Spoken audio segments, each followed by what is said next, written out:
Hello बच्चों। आज जो हम नया चैप्टर शुरू करने जा रहे हैं उस चैप्टर का नाम है सॉल्यूशंस। सॉल्यूशन अपने आप में एक ऐसा चैप्टर है जो कंसेप्ट तो क्लियर करता ही है, लेकिन हमारे कॉम्पिटिटिव एग्जाम्स में भी न्यूमेरिकल पॉइंट ऑफ व्यू से बहुत इंपॉर्टेंट है। तो हम इस चैप्टर को शुरू करते हैं। चैप्टर आपको कुछ पहले से ही पता है कि सॉल्यूशन क्या होता है। सॉल्यूशन जब हम दो या दो से अधिक चीजों को मिलाते हैं और हमें होमोजीनियस मिक्सचर मिलता है, तो इस कंटेंट को हम सॉल्यूशन कहते हैं। सॉल्यूशन पढ़ते वक्त दो टर्म्स अक्सर जाने जाते हैं। सॉल्यूशन पढ़ते वक्त जो टर्म्स जाने जाते हैं वो होता है सॉल्यूट और सॉल्वेंट। सॉल्यूट वो होता है जब हम सॉल्यूशन में जिसकी कंटेंट कम हो वो सॉल्यूट होता है, और जिसका कंटेंट ज्यादा हो वो सॉल्वेंट होता है। तो आप कहोगे अगर एक से दो से ज्यादा कंटेंट हो, तो मान लीजिए आपने पानी में चीनी भी मिला दिया और पानी में नमक भी मिला दिया, तो क्या वो सॉल्यूशन नहीं होगा? वो सॉल्यूशन होगा, वो ट्राइनरी सॉल्यूशन होगा। तो सॉल्यूशन कई टाइप के भी होते हैं depending upon the number of contents.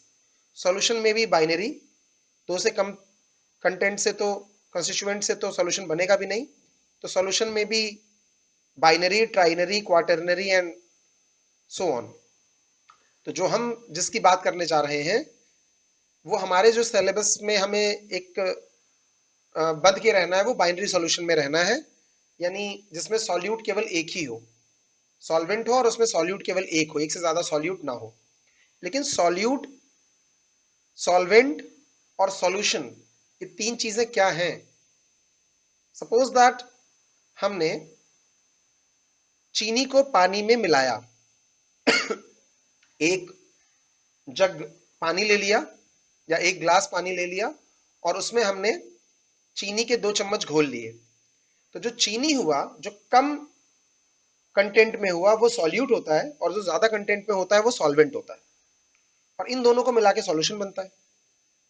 That means if you will take example such that the current example is sugar in water, but if you will say water in sugar, then what is the meaning of water in sugar?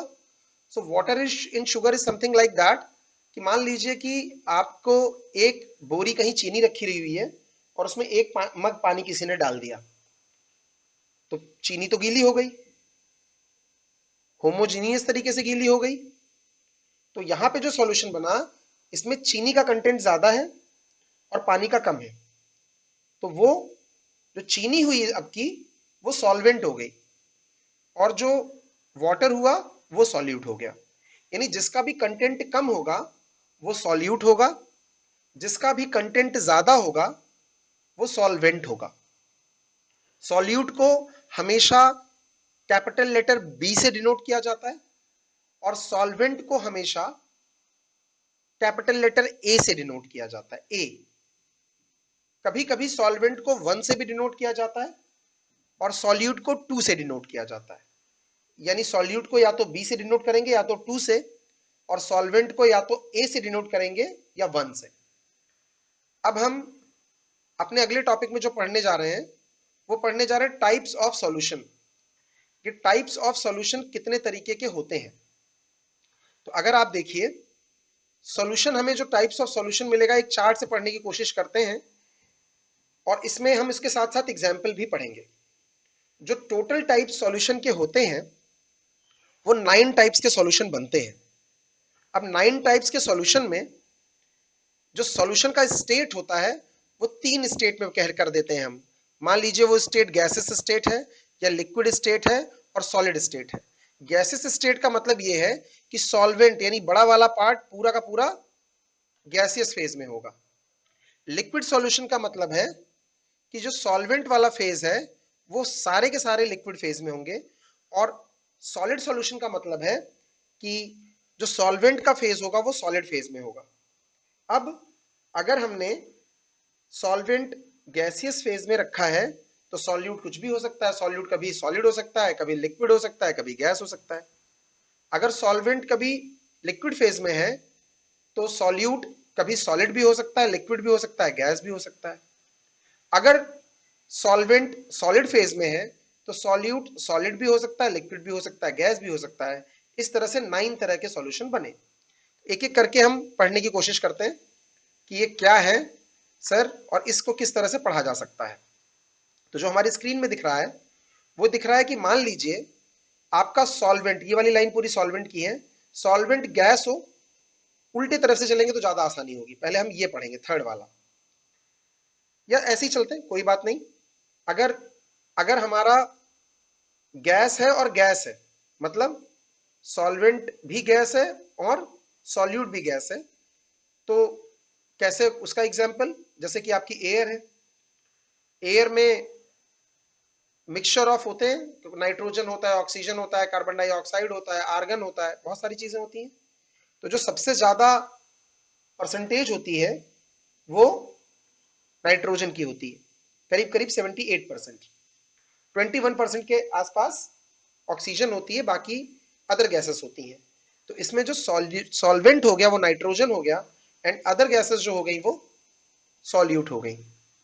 इसी तरीके से अगर हम एक दूसरा example लें कि अगर अगर सॉल्वेंट गैस हो और सॉल्यूट लिक्विड हो, जरा सोचिए, सॉल्यूट बहुत ज्यादा गैस हो और सॉल्यूट लिक्विड हो, तो आप कहोगे जो ह्यूमिड ऑक्सीजन, ह्यूमिड एयर होती है, एयर, ह्यूमिड एयर या ह्यूमिड ऑक्सीजन, उसमें वाटर होता है, या एयर में भी आप ह्यूमिड ऑक्सीजन लेंगे तो उसमें वाटर के कुछ ड्रॉपलेट्स होंगे जो लिक्विड फेज में होंगे।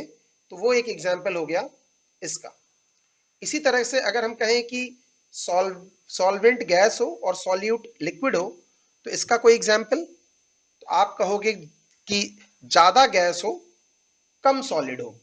तो मैं इसको ये वाला एग्जाम्पल प्रीफर करने की जगह आपने कहा ज्यादा गैस हो कम सॉलिड हो, तो आप सोचिए जरा, ज्यादा गैस हो सॉलिड कम हो, तो आपने अपनी सीट कवर का वो फोम देखा होगा आपने, सीट कवर में जो फोम होता है, उस फोम में सॉलिड में छोटे छोटे पोर्स होते हैं जिसमें गैस घुस जाती है, तो उसमें गैस का कंटेंट ज्यादा होता है और सॉलिड का कंटेंट कम होता है। एक और आप, मैं इसका एग्जांपल आपको याद कराऊं कि आपके घरों में आपने बाथरूम में देखा होगा, एड़ियां रगड़ने के लिए, जो एड़ियों में डेड स्किन होती है उसको रगड़ने के लिए आपके घरों में एक स्टोन रखा होता है, एक स्टोन एरिया रगड़ने का रखा होता है, उसको प्यूमिड स्टोन कहते हैं। वो जो स्टोन होता है दैट इज, उसमें पोर्स होते हैं, उसमें भी गैस भरी, गैस जाने की जगह होती है और सॉलिड होता है वो, तो that is also one of the example in this case. जो हमारा अगला एग्जाम्पल है उसमें सॉल्वेंट अब हमेशा लिक्विड रहेगा तीनों केस में, और सॉल्यूट बदलता रहेगा। तो सॉल्वेंट यानी ज्यादा कंटेंट लिक्विड का है, कम कंटेंट गैस का है। तो यस, आपको पता है कि जो हमारी लिक्विड जो वाटर होता है उसको गैस डिसॉल्व करने की टेंडेंसी होती है, प्रॉपर्टी होती है उसके अंदर। जैसे कि आपके सॉफ्ट ड्रिंक्स और ब्रेवरेजेस हैं, जो भी कार्बोनेटेड ड्रिंक्स होते हैं, जो आपकी पेप्सी है या सॉफ्ट ड्रिंक्स जो भी हैं, कोला है या जितने भी आपकी कोल्ड ड्रिंक्स हैं, उसमें कार्बन डाइऑक्साइड डिसॉल्व होती है और जब आप उसको ओपनर से खोलते हैं तो फिजिंग साउंड के साथ बाहर आता है। इसी तरह से एक्वेटिक जो एनिमल्स हैं, फिशेस हैं और भी एक्वेटिक एनिमल्स हैं, they are able to respire through their gills, क्योंकि उस वाटर में ऑक्सीजन डिसॉल्व होती है। That means that is also one of the example कि carbon dioxide dissolve in water और oxygen dissolve in water. Now अगला example है liquid और लिक्विड।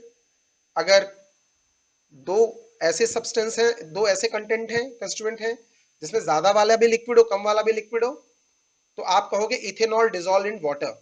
जब लिखा है ethanol dissolve in water, that means water is more, but water is dissolve in ethanol, that means ethanol is more. तो ethanol जो drinks में यूज होते हैं, जो ड्रिंकेबल अल्कोहल है इथेनॉल, जब अगर वाटर में डिसॉल्व करते हैं उसको डाइल्यूट करने के लिए, तो that is also one of the example of liquid liquid, कि लिक्विड जिसमें सॉल्वेंट हो और लिक्विड सॉल्यूट हो। अब वो कह रहा है कि अगर लिक्विड ज्यादा हो और सॉलिड कम हो, लिक्विड ज्यादा हो यानी कि सॉल्वेंट हो और सॉलिड कम हो, तो आप कहोगे कि सॉल्ट इन वाटर या शुगर इन वाटर। लेकिन अगर यहां सॉलिड होता और यहां लिक्विड होता, तो यानी सॉलिड ज्यादा होता लिक्विड कम होता, तो तब आप कहते हैं वाटर इन शुगर या वाटर इन सॉल्ट। तो अगले एग्जाम्पल पे हम पढ़ते हैं, जब हमारा तीनों के तीनों फेजेस यानी जो सॉलिड सॉल्यूशन का फेज है जिसमें सॉलिड ही सॉल्वेंट है लेकिन सॉल्यूट तीनों अलग अलग अलग हम लेंगे, तो उसके एग्जाम्पल देखते हैं। सॉलिड ज्यादा गैस कम, सॉलिड ज्यादा, सॉलिड बहुत ज्यादा और गैस कम, तो वो मैं स्टोन, सॉरी वहां गलत बोला था, वहां फोम एग्जाम्पल होगा। गैस कम सॉलिड ज्यादा, ये प्यूमाइस स्टोन यहाँ एग्जाम्पल होगा। जो मैंने बाथरूम में आपको बोला था वो प्यूमाइस स्टोन, उसमें गैस कम होती है, सॉलिड पूरा ज्यादा होता है। So pumice stone is example of this this वाला सॉल्यूशन। अगली हम बात करें कि सॉलिड ज्यादा हो लिक्विड कम हो, तो आप इतना टफ याद करने की जरूरत नहीं है। आप कहोगे सॉलिड ज्यादा हो लिक्विड कम हो, यानी कि sugar in water, sugar in water या water in sugar, water in sugar, या वाटर वाटर इन शुगर, यानी वाटर का कंटेंट कम है और शुगर का ज्यादा है। जैसे मैंने एग्जांपल बताया कि एक बोरी चीनी रखी हो और उसमें किसी ने पानी डाल दिया, एक मग, तो वाटर चला गया इन शुगर, वाटर का कंटेंट कम शुगर का ज्यादा, तो यहाँ पे एग्जांपल आप लिख सकते हो वाटर इन शुगर। आप कहोगे सर ये क्या है? जब हम एमेल्गम को पोटेशियम में मिलाते हैं, जो डेंटल फिलिंग के लिए कंटेंट यूज होता है, जो थोड़ी देर बाद हार्ड हो जाता है, तो उसमें एमेल्गम जो होता है लिक्विड फेज में होता है और पोटेशियम जो होता है वो सॉलिड फेज में होता है। तो थोड़ा सा एमेल्गम मिलाया जाता है पोटेशियम ज्यादा में, this is also one of the example, you may take this one, but thing is that it is tough to remember in a long for a long period of time. Now the next one is कि दोनों solid solid हो, तो इसका example है alloy. कोई भी gold alloy नहीं, कोई भी एलॉय जिसमें एक का कंटेंट ज्यादा होता है एक का कंटेंट कम होता है। तो मेरे ख्याल से ये आपको तीनों के तीनों ये जो फेजेस हैं जिसमें 9 सॉल्यूशन आपको मिले, ये क्लियर हो गया होगा। अब हम आगे बढ़ते हैं। आगे बढ़ने में जो हमें जो अगला टॉपिक पढ़ना है, वो हमारा अगला टॉपिक ये है कि हमको पढ़ना different concentration units and their illustrations. Concentration, आपको कंसंट्रेशन क्या होता है? अगर हमने एक गिलास पानी में एक चम्मच चीनी मिला के आपको दिया, तो आप कहोगे कि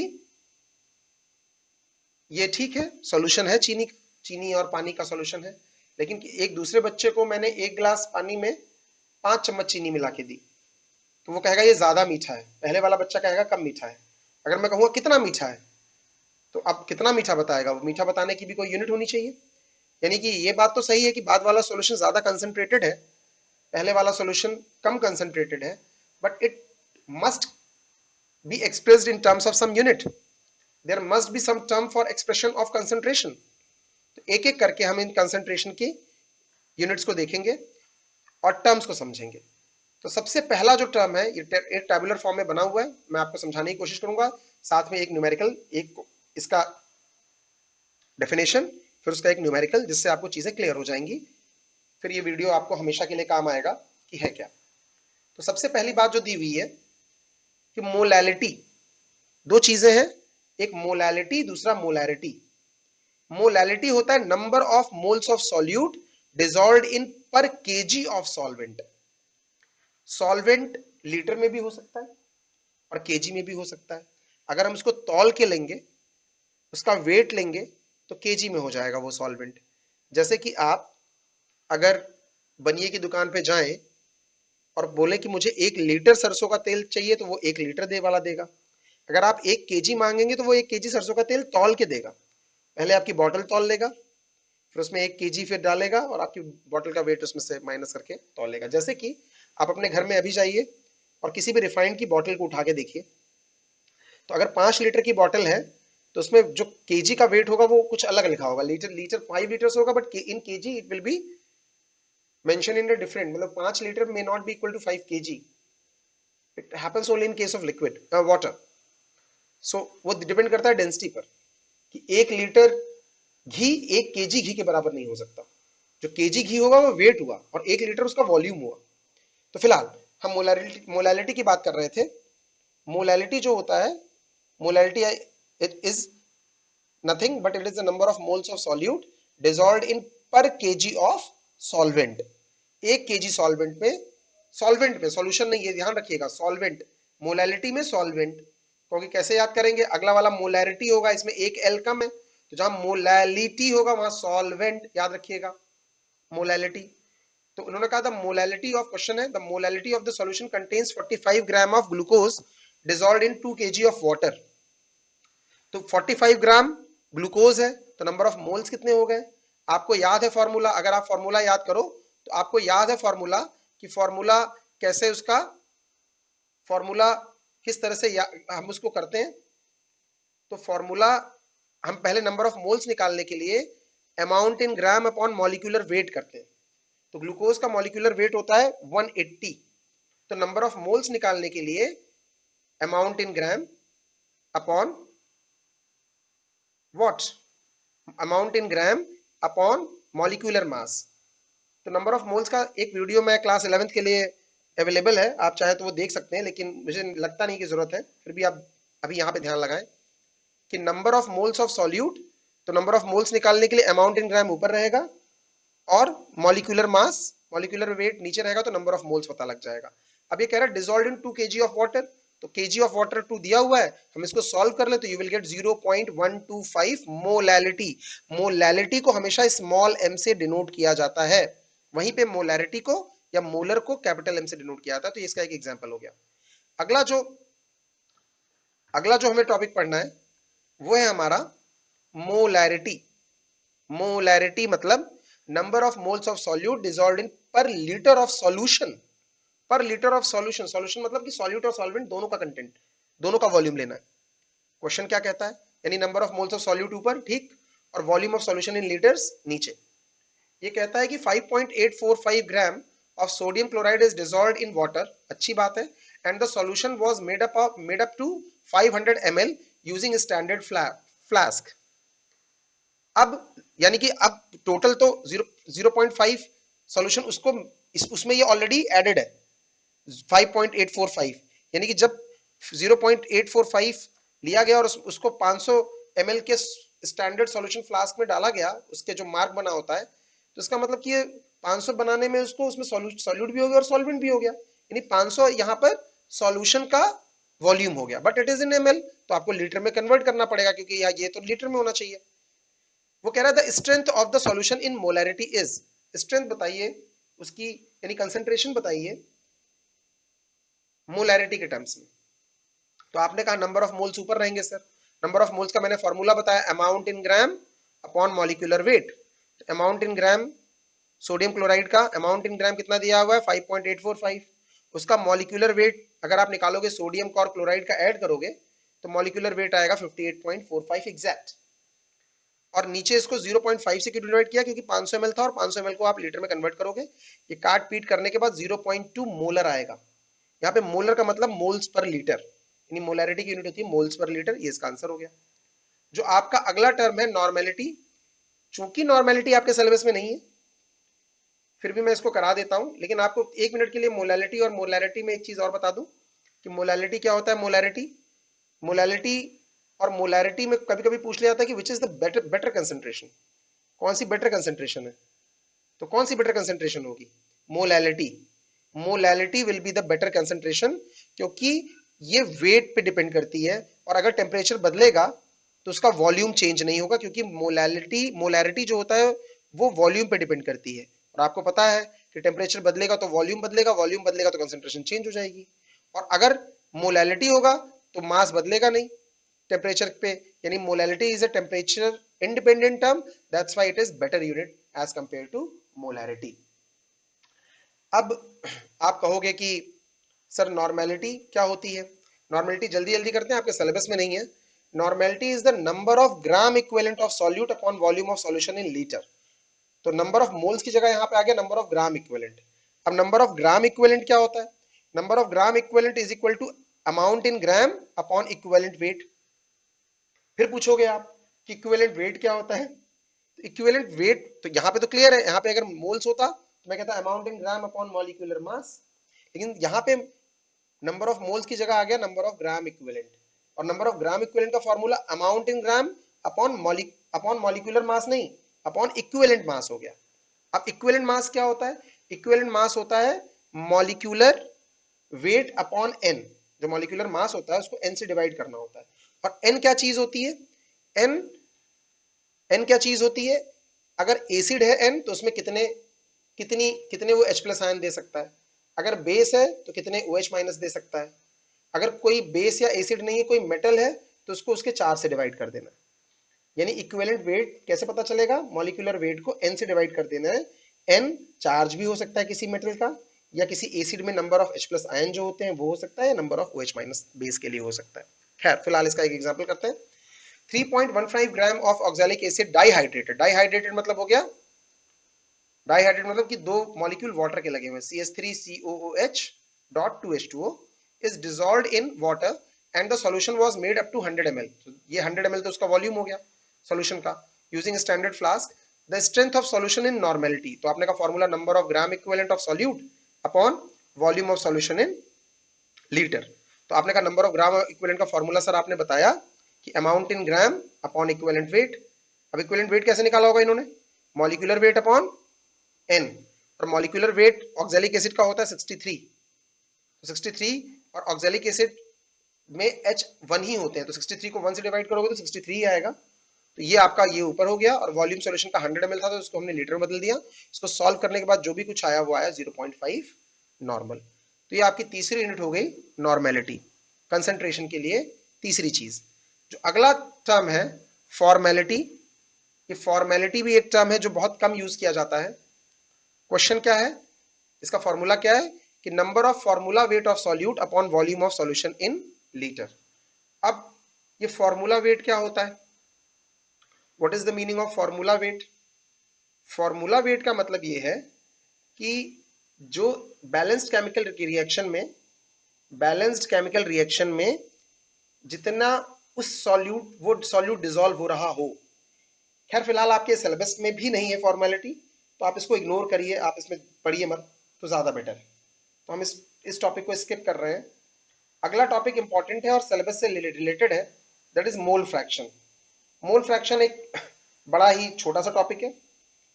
आपका अगर बाइनरी सॉल्यूशन है, मान लीजिए आपका बाइनरी सॉल्यूशन है जिसमें दो कंटेंट है ए और बी, तो मोल फ्रैक्शन ए को एक्सए से डिनोट करेंगे और मोल फ्रैक्शन ऑफ बी को एक्सबी से डिनोट करेंगे। यानी XA and XB are mole fraction of A and mole fraction of B। तो आपने कहा कि sir mole fraction of A की डेफिनेशन क्या है, तो मोल फ्रैक्शन ऑफ A की डेफिनेशन है जिसका निकालना है, यहाँ पे मोल फ्रैक्शन ऑफ A मतलब मोल फ्रैक्शन ऑफ सॉल्वेंट का निकालना है, तो जिसका निकालना है उसके नंबर ऑफ मोल्स ऊपर और टोटल नंबर ऑफ मोल्स नीचे। अगर मोल फ्रैक्शन B का निकालना है तो number of moles of solute ऊपर और number of moles of solute and solvent नीचे। ये ध्यान रखना है, फिर से मैं बता दूं कि मोल फ्रैक्शन इज नथिंग, जिसका भी मोल फ्रैक्शन निकालना है उसके नंबर ऑफ मोल्स को डिवाइड कर देते हैं total number of moles of solute and solvent से। यानी XA is equal to Na upon Na plus NB, उसी तरह से XB is equal to NB upon Na plus NB। लेकिन इसमें एक देखने की बात है कि मान लीजिए कि मोल फ्रैक्शन को अगर मैं जोड़ता हूं XA और XB से, तो ये अगर जुड़ेगा तो डिनोमिनेटर सेम है तो ये जुड़ करके 1 आ जाएगा। ये यहाँ पे लिखने की क्या जरूरत पड़ी, लिखने की जरूरत इसलिए पड़ी कि XA प्लस XB हमेशा ही 1 आएगा। ध्यान से सुनिएगा, XA प्लस XB हमेशा ही 1 आएगा, और XA की वैल्यू 1 से कम होगी। इसका मतलब देखिए ये कम ये ज्यादा, इस तरह से XB ये कम और ये ज्यादा, तो ये दोनों वैल्यू का जोड़ 1 है तो इसका मतलब ये इंडिविजुअली 1 से कम है। और अगर आपको एक की वैल्यू दे दी, दूसरे की वैल्यू पता करनी है तो उसको 1 में से माइनस कर दीजिए। मान लीजिए आपको XB की वैल्यू 0.45 दी है मोल फ्रैक्शन, और बोला है कि मोल फ्रैक्शन ऑफ A पता करिए, तो 1 में से 0.45 माइनस कर देंगे तो आपका आ जाएगा 0.55। तो अगर किसी एक का मोल फ्रैक्शन पता है तो दूसरे का मोल फ्रैक्शन बाइनरी सॉल्यूशन में पता किया जा सकता है। तो ये कोई बहुत बड़ी बात, कोई रॉकेट साइंस नहीं है, ये पता चल जाएगा कि क्या है। इसको एक छोटे से एग्जाम्पल से किया जिसको करने की जरूरत नहीं है, बहुत ही छोटा एग्जाम्पल है और ये आपको समझ में आना चाहिए और ये आसान है। इन्होंने कहा कि एक का मोल फ्रैक्शन अगर 0.25 है तो दूसरे का कितना होगा, 1 में से माइनस कर लीजिए 0.75 हो जाएगा। कुछ ऐसा ही न्यूमेरिकल है, कोई बहुत बड़ी बात नहीं है। मास परसेंट से भी हम कभी कभी कंसंट्रेशन को डिनोट करते हैं, क्लास 9th में आपने पढ़ा है। अगर मास परसेंट ऑफ जिसका निकालना है सॉल्यूट का, तो उसका मास ऊपर रखना है, पूरे सॉल्यूशन का मास नीचे रखना और 100 से मल्टीप्लाई कर देना है। तो ये मास परसेंट का फॉर्मूला होता है, उस पर एक न्यूमेरिकल है, जरूरत नहीं है इसको सॉल्व करने की, लेकिन ये जानना बहुत जरूरी है। सबसे ज्यादा मोल फ्रैक्शन जरूरी है आपके पूरे इसमें जो सॉल्यूशन में, तीन चीजें आपको जरूर पढ़नी है, मोलैलिटी, मोलैरिटी और मोल फ्रैक्शन, ये जरूर आना चाहिए आपको, नहीं तो आगे समझ में नहीं आएगा। जो अगला वॉल्यूम परसेंटेज, जिसका भी वॉल्यूम परसेंटेज निकालना है, मान लीजिए सॉल्यूट का निकालना है, तो सॉल्यूट का वॉल्यूम ऊपर, तो पूरे सॉल्यूशन का वॉल्यूम नीचे और मल्टीप्लाई 100, उसी पे एक न्यूमेरिकल है, जरूरी नहीं है इसको करना, सीधे वैल्यूज पुट करनी है। अगर कहता है मास बाई वॉल्यूम, तो जिसका मास बाई वॉल्यूम निकालना है उसका ऊपर मास, और volume of solution mass by volume बोल रहा है, तो मास जिसका मास बाई वॉल्यूम निकालना है उसका मास ऊपर, इसका वॉल्यूम नीचे, और मल्टीप्लाइड बाई 100, ये कर देना है। अगर कहीं पे लिखा है, हाँ एक बात जानिएगा कि मास बाई वॉल्यूम की जो यूनिट होती है वे ये वेट है, और यहां पर वॉल्यूम है, ये बात ध्यान से सुनिएगा, ये होता है मास बाई वॉल्यूम। अब इसका एक एग्जांपल में इसलिए जरूरी है मास बाई वॉल्यूम, अक्सर ये दवाइयों में काम आता है। आपने एक एग्जांपल यहाँ पे देखा कि 60 ml of paracetamol paediatric oral suspension, 60 ml paracetamol लिया सॉल्यूशन में, जो बच्चे का पीडियाट्रिक, जो बच्चों का ओरल सस्पेंशन होता है, दवा के रूप में यूज होता है, कंटेन्स 3 ग्राम ऑफ पैरासीटामोल। तो बताइए मास परसेंटेज ऑफ पैरासीटामोल कितना है, तो कोई बात नहीं, मास पैरासीटामोल का 3 ऊपर, ओरल सस्पेंशन यानी वॉल्यूम ऑफ सॉल्यूशन 60 नीचे, मल्टीप्लाइड बाय 100, यानी वो 5%, वो 5% मास बाई वॉल्यूम है। तो एक नंबर में कभी हो सकता है पूछा जा सके। Parts per million, when we use parts per million, parts per million तब यूज किया जाता है जब कहीं पे सॉल्यूट का कंटेंट बहुत बहुत बहुत कम हो। पार्ट्स पर मिलियन यानी 1 मिलियन में उसका कितना हिस्सा है, 1 मिलियन अगर हम वो ले लें तो उसमें कितना हिस्सा है, तो उसको हम कहते हैं पार्ट्स पर मिलियन। जैसे कि हम दवा का छिड़काव करते हैं खेतों में, इंसेक्टिसाइड और पेस्टिसाइड्स का, तो हम थोड़ा सा ही पेस्टिसाइड यूज करते हैं और उसको ज्यादा वाटर में डिसॉल्व कर देते हैं। तो ऐसी जगहों पर जो यूनिट यूज होती है वो पार्ट्स पर मिलियन यूज होती है। अगर आप देखो इसका फॉर्मूला, तो वो कहता है number of part of the component, मान लीजिए आपको किसी पेस्टिसाइड का छिड़काव करना है, तो number of parts of that component upon total number of parts of all component multiplied by 10 to the power 6। इसका एक एग्जांपल लेते हैं तब समझ में आएगा। टैप वाटर, आपको पता होता है टैप वाटर में टीडीएस वैल्यू होती है। टीडीएस वैल्यू डिपेंड करती है कि कितने उसमें सॉलिड डिसॉल्व है। टीडीएस किसमें, उसमें डिसॉल्व सॉलिड कितने हैं, टोटल डिसॉल्व सॉलिड कितने हैं ये निकाला जाता है। वो पीपीएम में निकाला जाता है। जो आप पानी पीते हो नल का पानी, वो क्लोरीनेटेड वाटर होता है, हो सकता है थोड़ा बहुत सैंड भी आ गया हो, तो आप उसका पैमाना, उसका पैरामीटर चेक करते हो टीडीएस से।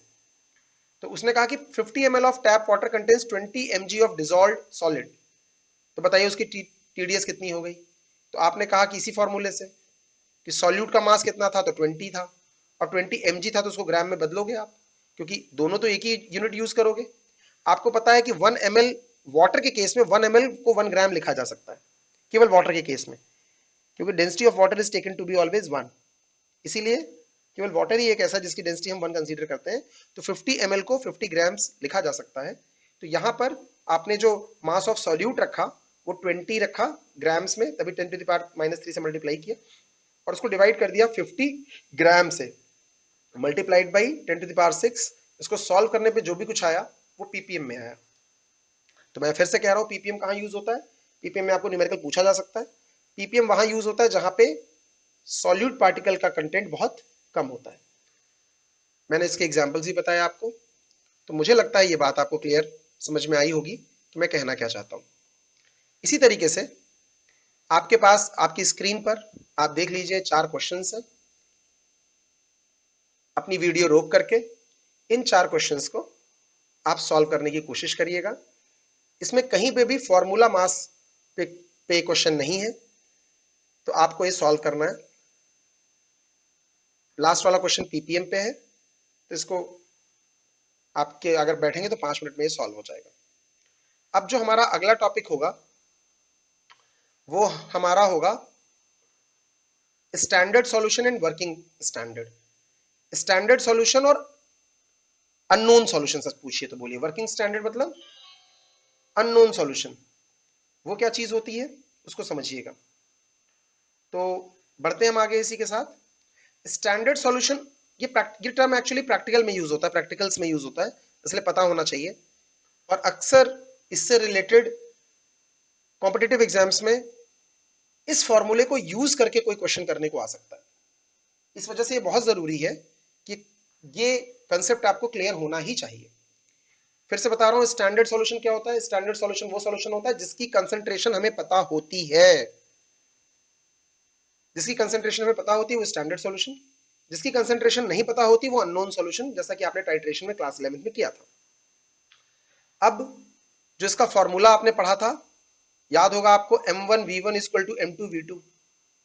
यहां पे है c1v1 इक्वल टू c2v2, यानी कि एक तरफ नोन एक तरफ अननोन। C फॉर कंसंट्रेशन, वहां पे कंसंट्रेशन मैंने मोलैरिटी में यूज किया था, इसीलिए मैंने फॉर्मूला यूज किया था m1v1 इक्वल टू m2v2। इसी पे एक न्यूमेरिकल करते हैं, कंटेंट क्लियर हो जाएगा। तो फॉर्म मान लीजिए वो कहता है कि व्हाट वॉल्यूम ऑफ, आपके पास क्वेश्चन ये कह रहा है कि HCl है 4 मोलर और दूसरी HCl है 2 मोलर, अलग अलग कंसंट्रेशन की है। HCl हाइड्रोक्लोरिक एसिड, एक की कंसंट्रेशन 4 मोलर है यानी ज्यादा है, यानी 1 लीटर में 4 मोल्स हैं HCl के, और 2 मोलर मतलब 2 मोल पर लीटर। इसकी दूसरे वाले HCl की कंसंट्रेशन इतनी है। वो पूछ रहा है कि कितना इसका और कितना इसका मिला दिया जाए ताकि 500 ml 2.5 मोलर HCl तैयार हो जाए। What volume of 4 molar HCl and 2 molar HCl should be mixed to get 500 ml of 2.5 molar HCl? तो हम मान लेते हैं कि टोटल तो 500 होगा, तो मान लेते हैं इसके x मोल्स, 4 मोल वाले के x लीटर ml, और इसके बचे 500 माइनस x, आपस में मिला दिए जाएं ये दोनों, इसका x और इसका 500 माइनस x। तो फॉर्मूला तो हमें पता ही है, जिसको हम लिख सकते हैं C1v1 plus C2v2 is equal to C3v3, या M1v1 प्लस कंसंट्रेशन मोलैरिटी में इसलिए M2v2 is equal to M3v3। M3v3 मतलब फाइनल कंसंट्रेशन। तो M3 आपको पता है, फाइनल क्या चाहिए? 2.5 चाहिए, और वॉल्यूम फाइनल का 500 चाहिए। अच्छी बात है। C1 पहले वाले का कितना आपने माना? x माना। पहले वाले की कंसंट्रेशन कितनी है? 4 मानी, 4 है, और वॉल्यूम कितना लिया? x लिया। दूसरे वाले की कंसंट्रेशन कितनी है? 2 है, और उसका वॉल्यूम कितना हुआ? टोटल 500 होना है, x निकल गया तो 500 माइनस x होना है। ये इक्वेशन बन गई। इसको सॉल्व कर लिया, x वाले एक तरफ, बिना x वाले एक तरफ, तो 125 ml आया। यानी 125 ml 4 मोलर वाली ले लो, और 375 वाली कौन सी वाली ले लो? 2 मोलर वाली ले लो। इनको आपस में मिक्स कर दो, आपको 2.5 मोलर सॉल्यूशन मिल जाएगा। तो ये एक और तरीका था जो आपको जानना था। तो इसके बाद जब हम कल टॉपिक पढ़ेंगे, वो पढ़ेंगे सॉल्युबिलिटी ऑफ सॉल्यूट। एक इंपॉर्टेंट टॉपिक है। तो हमारा नेक्स्ट टॉपिक होगा सॉल्युबिलिटी ऑफ सॉल्यूट, जिसको हम अपनी नेक्स्ट वीडियो में कवर करेंगे।